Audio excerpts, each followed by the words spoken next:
Hello and welcome to the Hijabi Journalist Show Edition 1. My name is Nima Nzani Kasim. I hope you've had an amazing week. Thank you for joining me. So there is this very simple question that a lot of people tend to overlook its depth. Who are you? And this brings us to today's topic. How do you identify with yourself? How do you get your self-identification? So you see, in society, it's quite clear we can all judge from its perspective how we are perceived, especially as women. You start out as somebody's daughter, then at some point you become somebody's wife, and if you're lucky enough, at some point you become somebody's mom. But is that all? Is that all you want to do with your life? What is your calling in life? What is your aim? What do you intend to do? I see a lot of people who have become quite comfortable with this sort of identification. They feel safe with a sense of belonging to something or belonging to someone to a point that you end up forgetting yourself. You end up forgetting your role in life. You end up forgetting your intentions in life. Anyway, today in our show, we shall be looking at different aspects to consider when you are trying to identify with yourself. See, who are you is a very important question, and I'm quite sure it not only applies to women but also men, because they ask this question even during interviews. Believe me, I totally understand the depth of this question because personally, it has been the hardest question I have ever been asked in my entire life. And this is simply because I had such a hard time figuring myself out when I was growing up. You see, as a child, I would do stuff just because people were doing it, or just because it seemed like the right thing, or because it looked cool. And coming to think of it, I feel like I made some stupid or childish behaviors. You see, as a child, you don't really know what you're doing. You just go by the trend. You live by the rules. You go by what people say or by what elders tell you to do, which is very wrong because at some point you need to find your path. And it's sad because some people live their entire lives without actually realizing their true path in life. See, the saddest part is that some people never actually have an opportunity to find their paths. They end up losing themselves and get comfortable with their fate. Anyway, for starters, personally, I learned from a very young age of my ability to speak. I guess a lot of you will associate this with my career path, but I don't know. I guess it could be right. I started my public performances at a very young age. I still remember I was like about 4 years old, and I still remember my nursery school teacher would actually put me in the front line, which is so funny looking back because I was like the tiniest thing in the group. But you see, for me, this was like a stepping stone because it shaped me to the individual I actually am right now.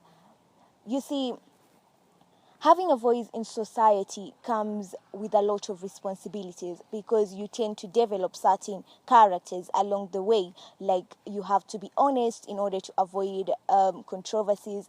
You need to fight for your opinion. You need to speak up. As a person, I'm actually pretty shy and some kind of an introvert. But people will never know this because relating to my career, I have to be out there. I have to speak a lot. I have to know how to maintain a lively audience. I just generally just have to be an outspoken person, which is not the simplest thing to do because relating to my real character. But you see, this is who I am. I mean, this has shaped me to finding myself. This has shaped me to realizing what I want to do with my life. Anyway, I don't want to get so personal in my show today, but I certainly will some other day. But for now, let's learn some different aspects in which I'm sure will come in handy when you're trying to figure yourself out. See, I'm not a professional in this. I just came up with a few beliefs that I'm pretty sure would actually help you when it comes to figuring yourself out. You need to wake your conscience. And if you think I'm talking about you getting out of bed, no. I'm talking about you coming into reality with your dreams, let alone the ones you have already accomplished, but also the ones that are in your thoughts, the ones you intend to achieve someday. I'm asking you to identify with your achievements, the ones that you have already accomplished and the ones in your dreams. How have they shaped you as a person? You need to distinguish your thoughts. You see, for most people, life is pretty much simple when you are on autopilot. It's like you get handed a roadmap on how activities or on how your life is supposed to go. You know, go to school, get a job, get married, have kids, and then boom. I hope you've had a good time because according to society, it's okay if you die now.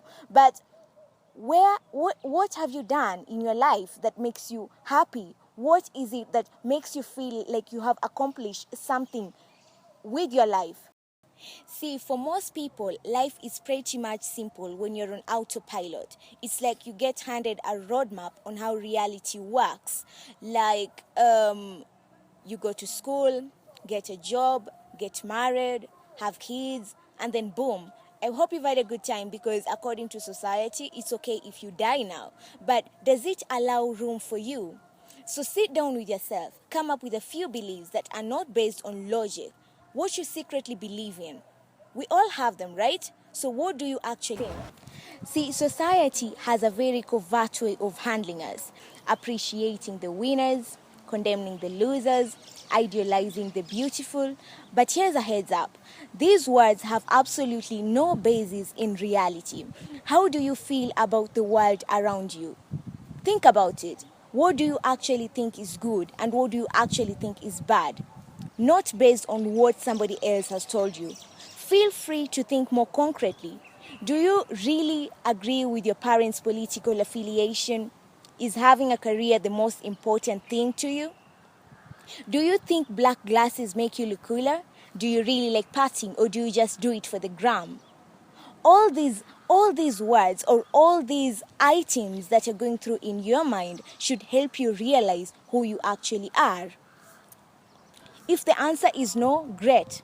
There's absolutely zero or there's absolutely no problem with you being you. You don't have to be like anyone else. Now all you have to do is to unlearn and then relearn. Only this time relearn based on your gut.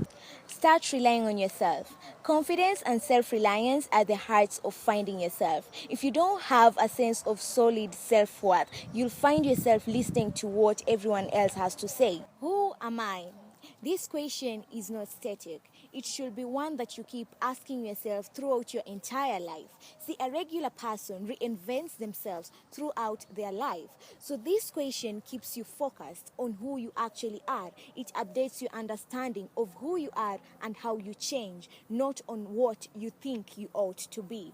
It keeps you magnified on what or who you want to be in your life, and at the end of it all, that's the legacy that you will leave behind. Thank you for joining me in my show today, the Hijabi Journalist Show Edition 1. Feel free to leave any additional comments, and in case of any questions, feel free to ask. Don't forget to subscribe to my YouTube channel, Tell a Friend to Tell a Friend. Together, me and you, let's conquer the world.